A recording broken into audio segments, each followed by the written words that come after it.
So good afternoon, everybody. It's lovely to meet you all. My name's Conor Ward. I'm with the Emerald Cultural Institute in Dublin. So the topic that I want to talk about today is designing tasks that challenge. I don't know if it's the best title for my presentation, but it's kind of talking about making students think a little bit more. Now just see if this works. Oops. So just to begin, I wanted to show you this little image. There's two pictures, and the pictures represent two different words in English. This picture represents one word, the other picture represents a different word, but the words are homophones. They sound the same. Now, if you know what the answer is, please don't shout it out. So two different words, spelled differently, but they sound the same. Anyone have any ideas? C. Hide. Hide. No, I'll tell you what. I'm not going to give you the answer right now. Okay? We're gonna leave it for a moment. It's a challenge for us. Exactly. Hopefully, what I've done is just catch your attention a little bit, get you thinking a little bit, sort of engage your brains. And this is kind of what I want to talk about today. It's sort of getting students to think a little bit more, giving them tasks which engage their brain on a deeper level. So just thinking about a warm-up activity for a class, starting activity. Very typical thing we might do with your partner, talk about what you did last weekend. This might be a typical warm-up activity for a class that we might teach in one of our classes in Dublin. If you compare that to this, brother and sisters I have none, this man's father is my father's son. So, who is this guy?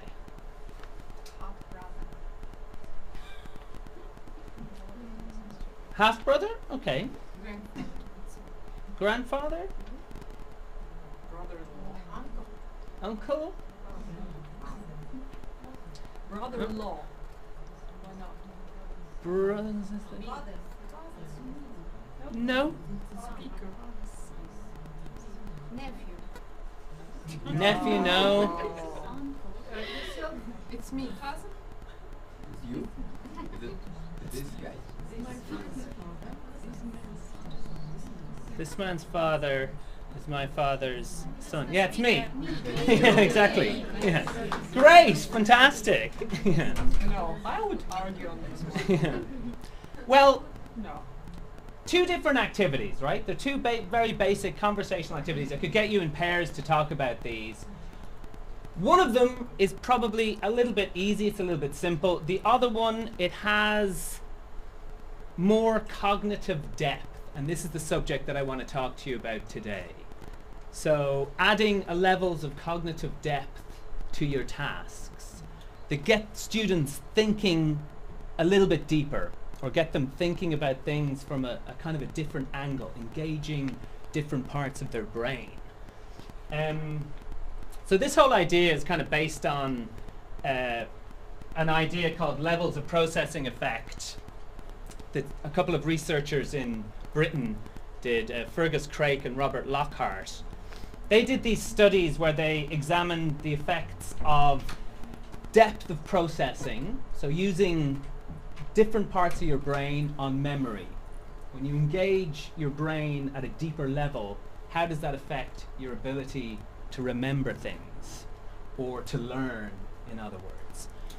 And their studies showed that deeper analysis produced more elaborate, stronger, long-lasting memories, a richer learning experience. If you engage your brain on a different level, if you use sort of slightly higher levels of thinking or deeper levels of thinking, then the learning experience is richer. You'll remember better. Shallow processing leads to fragile memories susceptible to decay. So in other words, if you're not really thinking deeply about something, or if you're not really engaging your brain or processing it on a deeper level, then you're less likely to remember. So it's not as rich a learning experience. The stuff that you learn, you probably forget about it, or you don't really take it in. So this is the basic idea behind what I want to talk to you about. Now the interesting thing is that it doesn't really matter if the stuff you're thinking about is directly related to what you're learning. So if I was to go back to the, can I go back? I can. If I was to go back to the burger and the little man with the thing over his head, you know, perhaps I'm trying to teach some vocabulary. I'll explain it later. I'll come back to this later. But just the fact that there are pictures, that you're thinking about it, that I've got your curiosity, if I'm teaching language or vocabulary or grammar, you should remember better if you've had to engage your brain more. So I'm going to talk a little bit about how you can do this in class, how you can design activities which involve more cognitive depth. And how a lot of the activities that we do in class don't have enough cognitive depth. They're too easy, they're too shallow, they don't engage the students on a deeper level, so you know the students don't learn as much. It's a little bit related to the ideas of this guy, Russian guy. Had to bring in a Russian educational psychologist. I don't know if you've ever heard of Vygotsky, famous Soviet educational psychologist. And it's a little bit related to his idea of the zone of proximal development. So, you know, the whole idea is you have the stuff that the student can do. This is easy, the student knows how to do it, it's not particularly challenging. Then there's the stuff that the student can't do, and then in the middle you have this zone of proximal development. It's sort of the borders of what you're able to do, stuff that's challenging. And this is where the sort of learning takes place. If you can picture activities and teaching in this area, students have to think more, they're pushing themselves a little bit, and they're learning. So the two ideas are kind of related. Just an example of how this worked is some stuff that happened in the Basque Country in Spain, with the education system there. In the Basque Country they have a bilingual education system. They teach through the Basque language and through Spanish. But then in 1991 they decided to introduce English to certain schools. And they started teaching English as a third language to 4-year-olds. Now, when those 4-year-old students got to about the age of 14 or 15, they then decided to start teaching certain subjects through English, teaching subjects with English as the language of instruction, history and geography. Now, you know, people in the Basque Country were a little bit worried. How is this going to affect the students' knowledge of history and geography? They're going to be trying to learn it through a foreign language. That's going to be more difficult for them. Maybe it's good for their English. It's going to promote English language development. But how's it going to affect their history and geography knowledge? Are they going to fall behind the other kids who are learning history and geography through their first language? Well, they tested the students in 2002. The exams were all in Basque, so the exams were in the students' first language, but some of the students had studied through English and the other students had studied through Basque, through their first language. And what they found was pretty interesting. CLIL refers to content, language, integrated learning, so learning through a foreign language. So the CLIL students are the ones who were learning through English. And the results showed that the students who were learning history and geography through a foreign language, through English, actually learned it better. They actually did better in their tests. In declarative tests, which were just sort of fact-checking, you know, what is the capital of Russia, you know, what year did the Russian Revolution happen? The results were almost the same, but the CLIL students did a little bit better. But in understanding tests, tests that ask the students to process information or write out longer answers, the students who'd learned through English actually did significantly better. So in other words, you know, having to learn through a foreign language actually helped them learn the subject. Their geography and their history were better because they had been challenged, they had been engaged to learn those subjects on a deeper level. They were using a foreign language to learn it. So hopefully this demonstrates the sort of point that the harder you are thinking about something, the more challenged you are to think about it, then the better you learn. That's the basic idea of what I'm going to talk to you about. So how to create challenging tasks for our students? How do we make our tasks more challenging? I don't know if you know about, you've heard of this guy, Benjamin Bloom. He came up with Bloom's Taxonomy, which is sort of a hierarchy of learning, a hierarchy of the mental skills or the mental levels that we go through when we're learning things, when we're mastering things. He was dealing with mastery learning. You've probably seen this before. It's like a pyramid. Starting with the most basic levels, knowledge is just knowing something. So just facts. And then rising up through higher levels, sort of deeper levels of processing in your mind, engaging deeper levels of the mind. Analysis, evaluation, creating is the top one. So when you actually have to create new knowledge using what you have. So if we think about these sort of tasks that you're giving students in your classes, or the kind of stuff that we're asking students to do, if it's sort of down here, if you're just asking students facts, you know, fill in the blank, what's the answer to this question, if you're not asking them to do these higher things, then they're only engaging on a shallow level. They're not really engaging with the teaching on a deeper cognitive level. So ideally what you want to do is to get students performing tasks which involve these levels of thinking.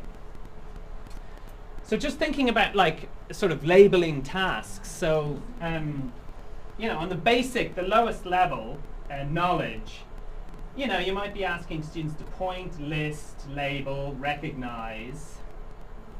And going up through higher levels, if you're asking students to solve or present, experiment, categorize, or up at the create level to design, to produce, to plan, doing these sort of tasks involves a higher cognitive sort of engagement.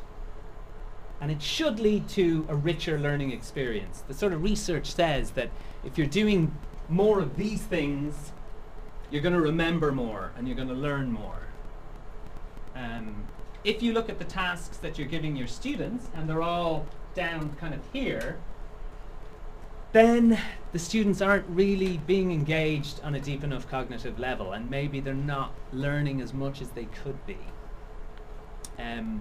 So it's something we kind of, you know, the teachers in my school have been doing some training on this. We've kind of talked about it a little bit. How can we try, like, how much of this sort of stuff are we doing, and how can we alter our tasks, adapt tasks to get students doing more of this stuff, more of that deeper cognitive stuff. So you can divide it between, you know, you can divide his pyramid between hots and lots. Any idea what those two words mean? Majority? So these are Minimum. no. Well, it's an acronym. They're acronyms. So higher order thinking skills and lower order thinking skills. So what we want to do is to get the students using more of their higher order thinking skills, to engage more in their learning, in their language learning, and this should help them to learn more. This should create a deeper, richer learning experience for them.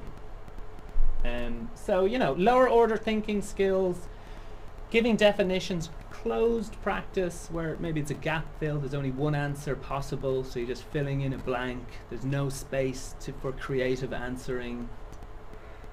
Just recalling information, ordering information, or very simple beginner's grammar where you're just following simple rules. These involve lower order thinking skills. And you know, we do have to do some of this stuff. We don't want to avoid it totally. But if you're only using your lower order thinking skills, then maybe you're not really engaging your brain on a deep enough level to progress, to learn more. What we'd like to do is try and get students using their higher order thinking skills a little bit more. So open practice, where the students have the opportunity to create their own answers, to ad-lib, peer assessment, self-assessment, reflecting on your own learning, connecting new and older content, assessing learning. These all involve, you know, deeper levels of thinking. And this should help them to learn more. If you believe what I'm telling you, and if you believe the research, then the more students use their higher order thinking skills, the better they're going to learn, the more engaged they're going to be in the lessons. Sure. Yeah, on the previous slide there was a given definition, but you can understand it in two ways, like being given definitions or to give definitions. But I think to make a definition, to give someone a definition is a creative process. Well, yeah, that's true. I mean, you know, if you look at giving a definition, it maybe just give a synonym in your first language. That's not really very creative, you know. What is this word? You tell me the word in Russian. But maybe actually trying to define a word or explain it is probably a little bit more complex. So it does depend on how you interpret the answer. So, no, you're absolutely right. Okay, so just a few little examples. Back to my pictures. I showed you the picture at the start. This is another one. So the two pictures represent two different words. This one's easy. This one should be very easy, right? Two different words. The words are spelled differently, but they sound the same. They're homophones. So what's this one? Ant?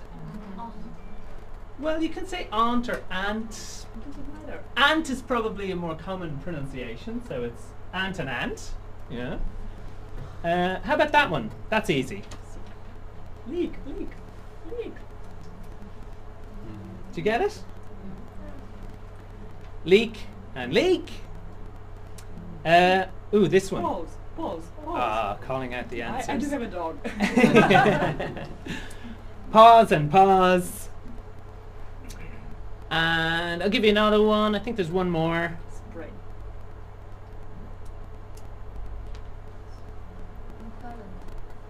That one's a little bit more difficult. He knows. The native speakers at the back know. No.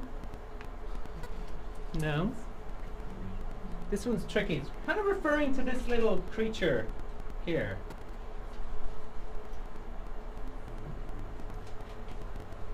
Any ideas? Maybe Brian? Flee. Yes. Flee and flee, run away. Flee and flee. So yeah. So, you know, it's a very simple little exercise. You're just looking at homophones. So the object of the exercise is to teach students pronunciation, or maybe teach them a little bit about English spelling and how ridiculous English spelling is and how it doesn't really relate to how words are pronounced. You know, so you could say that this whole picture element, it doesn't really, what's the point? Why are you showing pictures to try and get them? Surely the actual object in teaching vocabulary or pronunciation is just teaching the sounds, you know, teaching how the words are pronounced, teaching the vocabulary. But the fact that it's presented in a way which is a bit of a puzzle, there's a picture element which makes you think more, it engages your brain on a little bit of a deeper level. You're using different parts of your brain. So the idea is that you'll actually remember the vocabulary and you'll remember the pronunciation better because you've been challenged to think more about it. You've had to use different parts of your brain. Here's another little example. Oops, I'm going backwards. I don't know if you can read this or not. I know it's quite small, but it's a communication activity that I sometimes do with some of my classes, and it's a murder mystery. So each of the little pieces of information represent a clue. You know, there's some characters and there's been a murder, and the students have to work out who the murderer is, what has happened. If you like, I can give you this afterwards and you can look through it and you can try and figure out who the murderer is yourself if you want. I don't think we have time to do it now. So it's a simple communication exercise. The students are all given a piece of information and they have to talk to each other and interact. The purpose of the linguistic purpose, the language teaching purpose, is to communicate, to practice their fluency, to communicate orally, spoken and listening practice, maybe to use modals of deduction, things like it could be, it might be, it must be. But the fact that it's presented in this way, that it's a puzzle, the students have to puzzle it out, they have to think about it, they have to discuss it and argue it, means they have to think harder, they have to use more of their brain.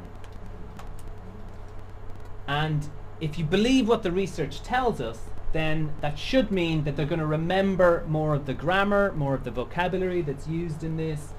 They're going to get more from the communication, simply because they've had to think harder, or it's engaging them mentally. They have to use deeper levels of their cognitive ability. Like I say, if you like, you can have a look afterwards and you can tell me who you think the murderer is. Yeah. Okay. So, just moving on a little bit, something kind of related to this. You know, another aspect that we can really look at that can help students thinking, another aspect of our teaching that I want to talk about is kind of related to something that this guy identified. This guy's John Hattie. He's a professor of education. He works in Melbourne in Australia, and he's one of the kind of most influential education experts working in universities today, and he's famous for his visible learning study, a very large evidence-based research study that took place over about 15 years, 52,000 studies, one of the largest sort of data-based research projects ever conducted in the field of education. And he was looking at what are the key factors in helping people learn. What actually are the key factors which determine whether or not people learn faster or learn better. And he had a few different sort of factors that he looked at. He looked at instructional quality, feedback, instructional quantity, direct instruction, and students' prior cognitive abilities. And he tried to rank these in terms of what were the most important factors which helped people to learn. What do you think was number one? Any idea? Quality? Yeah, that's what I said when I was first asked. I thought it would be instructional quality.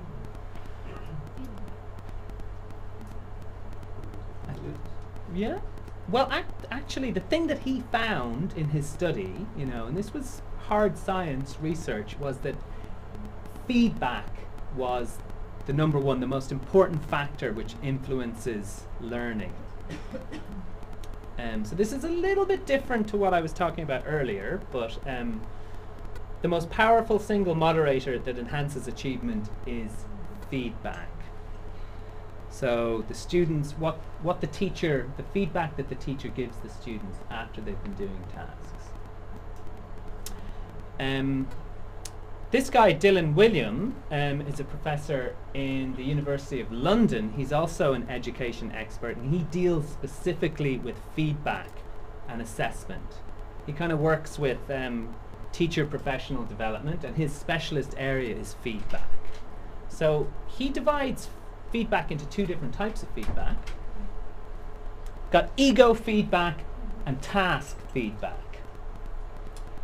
Now, ego feedback is probably the type of feedback that I would be most familiar with from my experiences at school and high school when I was younger. Ego feedback just means you do a task and you get an A, or you get a gold star, or you get a mark out of 10. You get a 7 or you get a 10 out of 10, and the teacher goes, there's your mark. You know, you got an A, well done, or you got a star, well done.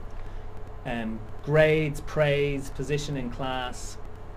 Now, ego feedback it can help motivate students, which is important. You know, motivating students and giving them positive feedback is very important, making them feel good, absolutely. But it doesn't really direct their learning. It doesn't really tell you where you're going wrong or what direction you need to go in. It just tells you, great, fantastic, you got an A, well done. So it gives you an ego boost, which can be important, but it doesn't give you any direction. It doesn't give you any educational direction. So what's much more important, he says, is task-based feedback. So you're really looking at telling the students where they need to improve, how they can improve it, what they need to do to move forward, where they're making mistakes, what type of mistakes they're making, the type of exercises they need to do if they want to learn and develop. So John Hattie and Dylan Williams both identify kind of task feedback as one of the biggest key factors in helping students to learn more. And again, you know, you're talking about making students think. Good feedback causes thinking. So you're giving the students something to think about, thinking about their own learning, thinking about what they need to do to improve. And this is, you know, related to the whole idea of learner autonomy, that if people are more engaged with their own learning, if they're thinking about what they need to do, if they're thinking about how they can improve, then, you know, they're more cognitively engaged in the learning experience. And that's going to aid their learning. It's going to help them. So you're really looking at not just error correction, not just showing people where they've made mistakes, but analysing their errors. What type of mistakes have they made and how can they improve on them? You're looking for patterns that students are making in errors, asking them to reflect on their own errors. And then thinking about strategies that they can use to correct those errors and to advance and to get better. So, you know, what you're really talking about is metacognition. It's thinking about learning, or learning about learning to be a better learner. So you're trying to give students the tools, trying to get them thinking about what they're doing and get them engaged with their own learning process, that they're actually thinking about how they can improve. You know, Dylan Williams says that the best learners, the best students have acted metacognitively. So they think, they reflect on their own learning, they think about their own learning, and they come up with strategies about how they can improve and what they need to do to improve. So this is the kind of thing that we need to encourage our students to do. And it's all related to thinking, you know, just thinking more deeply about things. So metacognition skills, you know, task assessment criteria, progress awareness, so getting students thinking about where they are, where they're going, how they need to get there, what sort of things they need to develop, what areas they're weak at. It's all about putting them in charge of their own learning, so developing learner autonomy. So that brings me back to my first slide. It kind of brings me to the end of my presentation. Hopefully it got you thinking a little bit yourselves. You've had a little bit of time to think about this. Anyone have any idea what the first one I put up is? Even the native speakers at the back? No? It's a tough one. It is a difficult one. It is a difficult one. What's inside the burger? Yeah, meat. Burger. Yeah. And this burger has more of it. So, and what do you think this thing is? Direction. Something in the sky? Comet? Similar?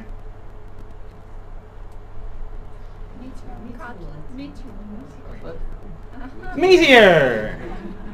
Yes, exactly. Yeah. Yeah. The burger is meteor and the other thing is a meteor. So that brings me to the end of my presentation. Thank you very, very much for listening. Hope you enjoyed it. And if you have any questions at all for me, if you have any questions now, do we have time for questions?